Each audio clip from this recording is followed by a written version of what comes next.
average, and in the southeast about 4.5 times average rainfall. But things are about to change. We have high pressure to the north of us. That's going to bring about a change in a day or two's time, because eventually the areas of low pressure will slip away to the east and to the south, introducing colder northerly winds, but at least some brighter weather in the process. Come Wednesday night, some frost probably over Scotland, that moving down into northern England and Ireland for Thursday night. But that obviously more about that nearer the time. We still have low pressure to the southwest of us and more fronts across the country, so for the time being it really means further outbreaks of rain, and there's tomorrow's chart, which has hardly changed. So some really heavy rain on the radar at the moment across southern parts of the country, more pockets in the north, and some persistent rain across central and northern Scotland. But the rain's really heaviest in parts of the southwest Midlands and South Wales at the moment, so very nasty driving conditions there for the next few hours.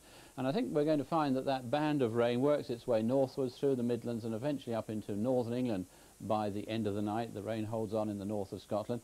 As skies clear and we're just left with a few showers to the south, we will find it turning misty. Some quite nasty patches of fog, I think, by the end of the night. But at the same time, across the extreme southeast, more cloud and rain returning from the continent. Temperatures in most places holding up, but a bit on the chilly side in central and northern Scotland.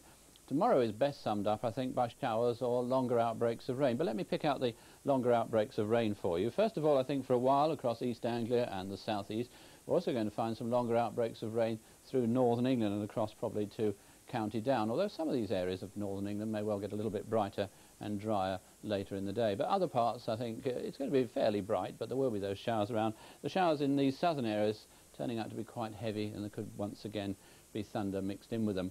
It is going to be a fairly chilly day, especially in those rainy areas and in the north of Scotland, about 8 or 10 degrees or so there. In some of these southern parts, though, if it brightens up for any length of time, temperatures should get up to around about the normal for the time of year. And then the change I showed you at the beginning, because slowly but surely during the course of Wednesday and Thursday, we're going to have a belt of rain moving back down across the country, introducing cooler, fresher weather with showers.